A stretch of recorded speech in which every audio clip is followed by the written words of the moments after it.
All right, everyone, that big Class 12 computer science exam is right around the corner, and I know the pressure is on, but hey, don't sweat it. Think of this as your final strategic guide. We're going to break down the sample paper and turn all that exam stress into a super clear, confident plan of attack. So let's get right into it.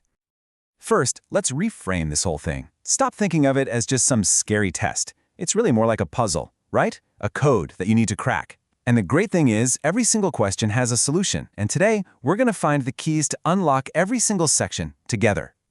So here's our roadmap for this explainer. We'll start by understanding the exam blueprint, the rules of the game. Then, we'll talk about scoring some quick wins, applying your core concepts, and mastering those tougher deep dive questions.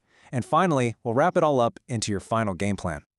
Okay, first things first. You can't win the game if you don't know the rules, and that is exactly what this is about.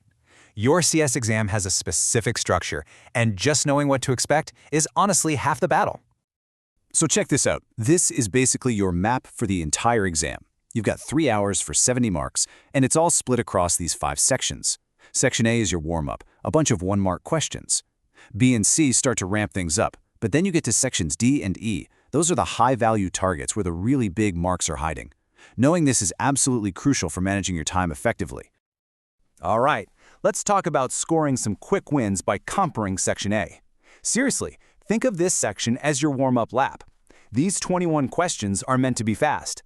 The goal isn't just to snag the points, it's to build up some serious momentum and confidence that'll carry you through the rest of the exam. Now, take a look at this one from the sample paper. It looks pretty harmless, doesn't it? But trust me, this is a classic trap. The expression seems simple, but the order of operations is everything, especially with that double exponent. So what do you think? How does Python actually handle 3 exponent 2 exponent 2? Does it go left to right or right to left? And the answer is negative 59.0.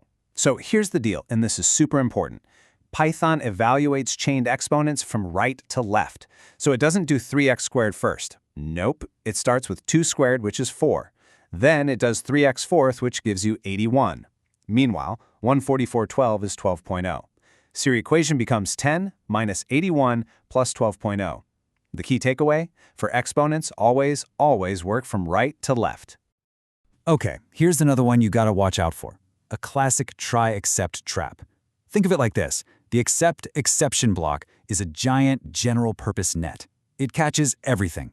The except zero division error block is a smaller, more specific net. Because the big net comes first, it catches the error before the specific one ever gets a chance. That's why the program never gets to the right handler and just prints some other error. All right, we've warmed up. Now it's time to start applying those core concepts to win sections B and C. These 2- and 3-mark questions are where you really have to show you understand Python and SQL. It's not just about writing code that doesn't crash, it has to actually do the right thing. It's all about the logic. And a perfect example of this is the classic confusion point, break versus continue. The analogy I love is this. Break is like pulling the fire alarm. Everything stops, you are out of the loop, completely done. But continue? That's more like telling the loop, hey, just skip this one thing and move on to the next. It doesn't end the whole process, it just jumps to the next iteration. Okay, pop quiz time. I want you to look at this code. It's supposed to do something simple. Just remove the first and last characters of a string, but it's riddled with both syntax and logical errors. Go ahead, pause for a second, and see how many bugs you can find. So, how'd you do? Let's go bug hunting together. First up, and this is a big one, define? Nope, that's not a Python keyword. We need def. Second, the string slicing. 1/-2 is sneaky. It actually chops off the last 2 characters. To get just the last one, we need 1/-1.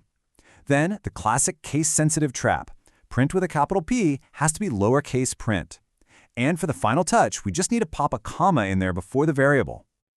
And there you have it. Look at that. Clean, correct, and it actually works. Seriously, getting good at spotting these little mistakes is like a superpower in this exam. It's a guaranteed way to pick up easy marks. Okay, deep breaths, everyone. We've handled the warm-up, we've tackled the core stuff, now it's time for the final bosses, sections D and E. These are the big 4- and 5-mark questions. This is where you get to show off and bring all your skills together for the big points. Okay, let's play detective. Look at this SQL query. It's trying to find all the departments that have more than 5 employees. All the commands look right, the syntax is fine, but it's broken. So the question is, why? The clue isn't in what's written, but the order it's written in. And here it is, the golden rule you have to burn into your brain. Group by always comes before having. The laundry analogy is perfect here. You have to make the piles of clothes first, that's your group by, and then you can check which piles have more than 5 shirts, that's your having. You simply can't filter the groups before you've made them. And now, for the main event, the big case study. So, we've got this company XYZ Nova, and they're setting up a new campus. And this table, this is basically our treasure map. Everything we need to answer the networking part of the question is sitting right here in this data. Okay, you're the network architect now. First big decision, where does the server go? Now this isn't about what feels right or a random guess. There is a cold, hard, logical answer hidden right there in that data. What's your call? Where would you put it? If you said the IT building, you absolutely nailed it. But the real points come from explaining why. And it's simple, really. It has the most computers, 90 of them. You always want to put the server where the most action is, closest to the largest number of users. It's just smart network design. It cuts down on lag and keeps the biggest, most demanding team happy. Okay, we've cracked the code on individual questions and sections. Now let's zoom out and put all of these pieces together. Let's build your final game plan so you can walk into that exam hall with total confidence. So let's boil it all down. What do you absolutely need to remember? 1. Know the map. It's your guide to managing your time. 2. Start fast with Section A to get your confidence soaring. 3. Be a bug hunter. Debugging is an easy way to score points. 4. For case studies, use the data. Justify everything. And 5. The golden rule of SQL. Group first, then filter. Group by before having. So remember what we said at the very beginning? This whole thing is a puzzle. It's not designed to beat you. It's designed to be solved. You've got the tools, you've got the strategies. So the only question left isn't if you can do it, but what part you're going to go out and master first. Now go crack that code. You've got this. Good luck.